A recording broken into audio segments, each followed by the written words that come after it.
반갑습니다. 오늘은 9월 14일 월요일입니다. 저는 박신욱 목사입니다. 오늘 청매 큐티 가이드를 또 시작하겠습니다. 새로운 한 주 또 승리하면서 열심히 또 큐티 했으면 좋겠습니다. 오늘은 어제 13일 그리고 오늘 14일에서 창세기 44장 1절부터 34절 통으로 같이 큐티 가이드를 한번 해보도록 하겠습니다.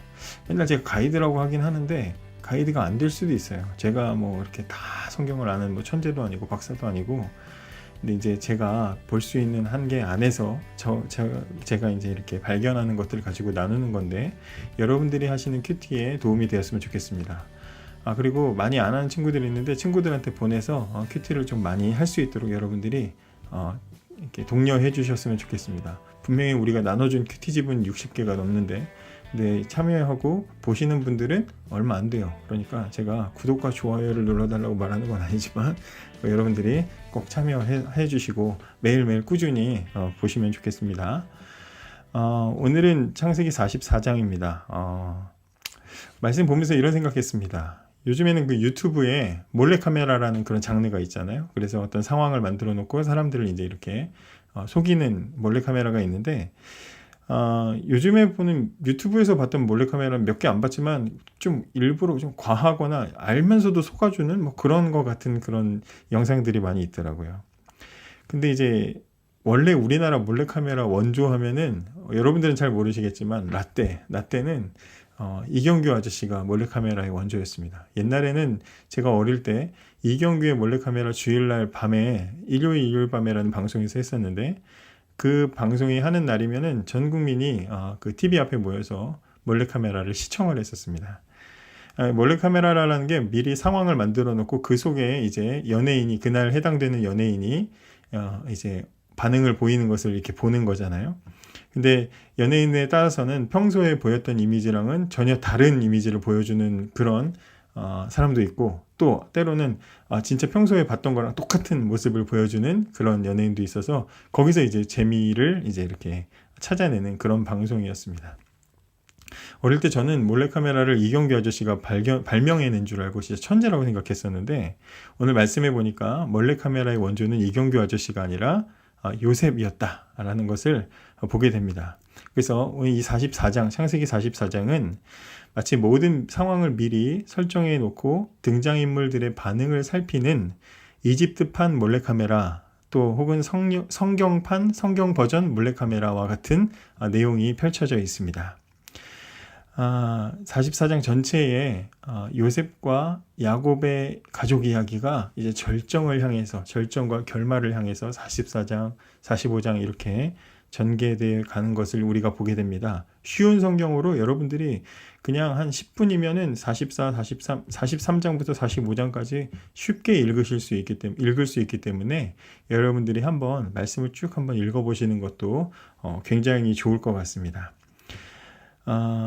요셉의 형들은요, 잠시나마 요셉의 집에 초대돼서 행복한 시간을 잠깐 보냈습니다. 동생 데려갔는데 무사했고, 또 잡혀있던 시므온도 풀려나고 같이 식사를 하면서 굉장히 행복한 시간을 잠시나마 보냈습니다.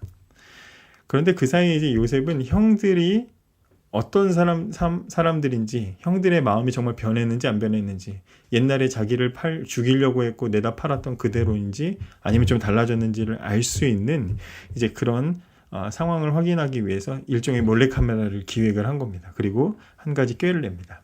먼저 하인들을 불러서 이제 형들의 짐에다가 곡식을 갖다 채워라. 곡식을 가지러 왔으니까 곡식을 채워주라고 하면서 전에 했던 것처럼 형들이 이제 내려고 했던 돈, 그것도 다시 다 이제 집어넣도록 했습니다. 돌려주는 거죠.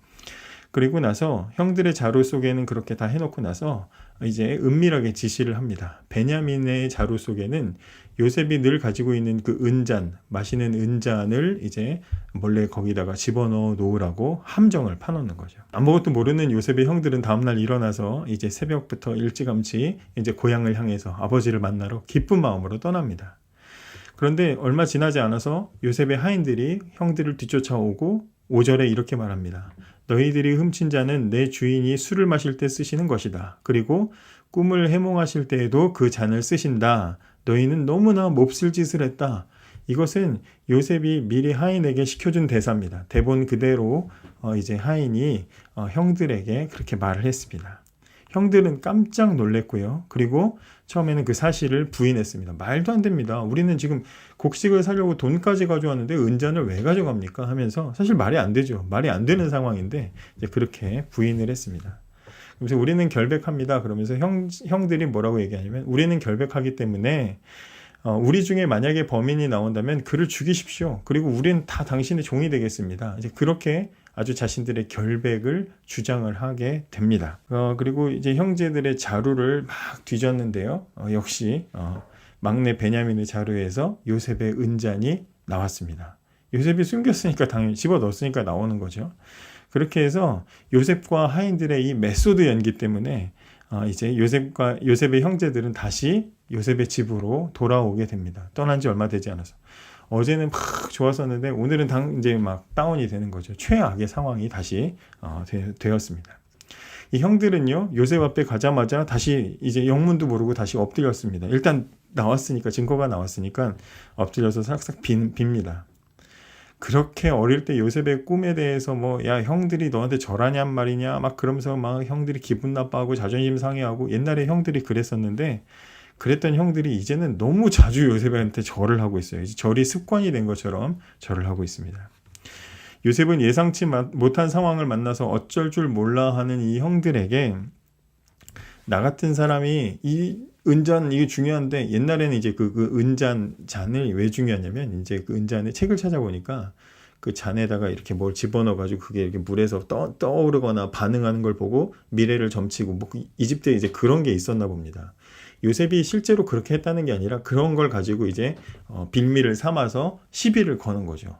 그래서 이거 가지고 내가 얼마 중요한 건데, 이 중요한 걸 말이야 가져갔냐 하면서 이제 그렇게 요셉이 시비를 걸고 생애 최고의 이제 연기를 선보여 줍니다.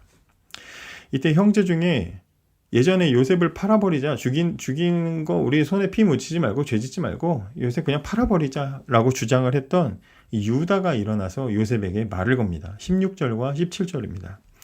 유다가 말했습니다. 총리님께 무슨 말씀을 드릴 수 있겠습니까? 그리고 우리에게 죄가 없다는 것을 어떻게 보여드릴 수 있겠습니까? 하나님께서 우리의 죄를 드러내셨습니다. 그러니 이 잔을 훔친 베냐민뿐만 아니라 우리 모두가 총리님의 종이 되겠습니다. 종이 되겠습니다. 이제 이렇게 우리에게 증거가 나왔으니까 우리가 종이 되겠습니다. 이렇게 얘기합니다. 이 유다는 우리가 죄를 지었습니다라고 인정하는 게 아니라, 처음에 이 형제들이 이 요셉의 하인들이 왔을 때 우리 중에 범인이 있으면 잡아 죽이십시오 그랬으니까 혹시라도 베냐민을 죽일까봐 보호하려는 마음으로 이런 얘기를 한 것 같아요. 그리고 유다가 하는 말의 요지는, 우리에게 지금 죄가 있는 것은 아니지만 지금 상황을 보니까 하나님께서 우리의 죄를 드러나게 하신 겁니다. 우리 그동안 잘못 살았던 걸 하나님이 자꾸 보여주는 것 같습니다. 이제 그런 이야기를 하고 있습니다. 그러니까 요셉이 이제 시나리오대로 맞아 떨어져 가죠. 그러니까 요셉이 뭐라 그러냐면, 아니다, 너희가 다 남을 필요 없고 너희는 가도 돼. 은잔을 훔친 그놈만 남아라. 이제 그렇게 요셉이 이야기합니다. 요셉이 이렇게 하는 이유는 정말 형들 내가 종으로 삼아서 복수하겠어 그런 게 아니라, 예전에 자기가 겪었던 일이 있잖아요. 자기 하나만 남겨두고 형들이 다 가버렸잖아요. 그리고 아버지한테 거짓말했지 않습니까? 지금 똑같은 상황을 연출해 준 거예요.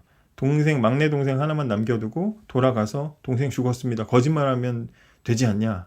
혹시나 그렇게 할 수도 있으니까 그렇게 똑같은 상황을 만들어 놓고, 이번에도 형들이 그렇게 아버지한테 거짓말을 할 것인가? 이번에도 형들이 자기들 살자고 막내 동생을 이제 버리고 갈 것인가를 이제 반응을 보기 위해서 이제 이렇게 행동을 했던 겁니다.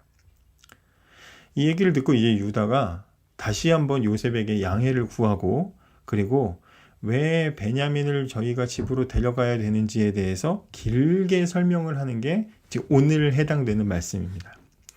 유다가 길게 했는데 그 말의 요지는 이렇습니다. 첫째, 고향에는 연로하신 아버지가 계십니다. 둘째, 아버지는 오래전에 이미 사랑하는 아들 하나를 잃었습니다. 그래서 셋째, 이제 이 베냐민, 훔쳤다고 하는 이 베냐민은 유일하게 아버지가 사랑하시는 아들입니다. 넷째, 베냐민마저 우리가 다시 아버지께로 데려가지 않는다면 우리 아버지는 돌아가시고 말 것입니다. 다섯째, 우리는 아버지를 돌아가시게 만드는, 죽게 만드는 죄인이 될 수 없고 집에 가서 아버지가 슬퍼하시는 것을 참아 볼 수가 없습니다. 여섯 번째, 그러니 제발 불쌍한 우리 아버지를 위해서라도 막내 동생을 형들과 돌려보내시고 대신 나, 유다, 저를 종으로 삼아 주십시오. 이렇게 말합니다. 유다는 과거에 저 미운 동생 저거 아예 노예로 팔아버리자 이렇게 말했던 사람입니다. 그런데 이제 유다는 아버지의 마음을 아프게 하는 죄를 지을 수 없다면서 동생을 대신해서 종이 되기로 자원을 합니다. 자신이 희생을 하기로 하는 거죠. 이기적이기만 했던 형들이 자식을 비록 편애하는 참 그런 미운 아버지였지만 아버지의 마음을 헤아리고 아유 그래 우리 아버지도 참 불쌍해 아버지의 마음을 헤아리고 그 베냐민 데리고 올 때 난리가 났었잖아요. 아버지 울고불고 막 그래 그러면서 아버지가 어쩔 수 없이 보냈지 않습니까? 남을 위해서 자신을 희생하는 태도를 아버지 생각나서 보이는 거죠. 그래요. 아버지 위해서라면 내가 남겠습니다. 동생 좀 보내주십시오. 이렇게 요청을 합니다.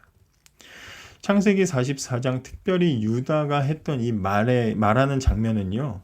요셉과 야곱 이야기, 야곱의 가족, 이 가족 속에 있었던 그 많은 갈등의 아주 이야기 속에서 절정이라고 할 수가 있습니다. 요셉의 몰래카메라는 대성공이었습니다.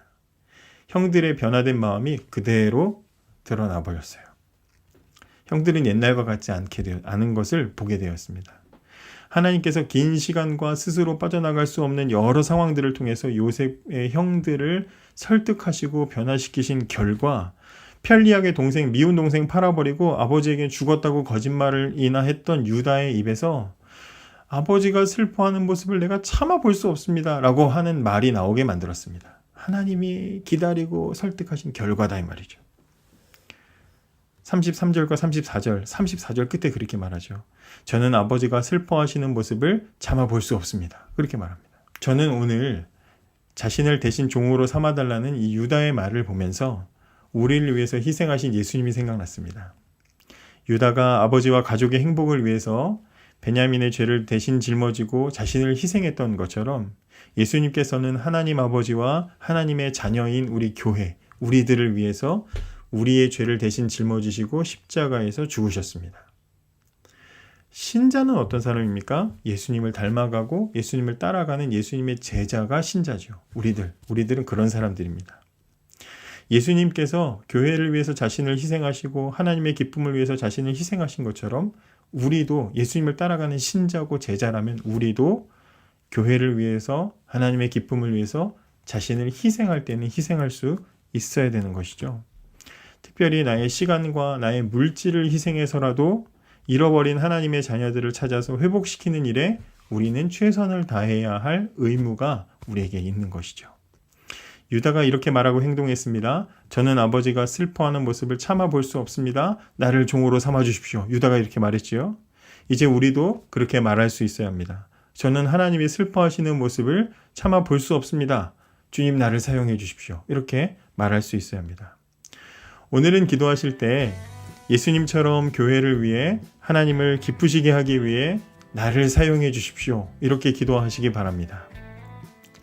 아무것도 아닌 나를 위해서 존귀한 생명까지 주신 예수님이 함께 계셔서 오늘도 참 좋은 하루입니다.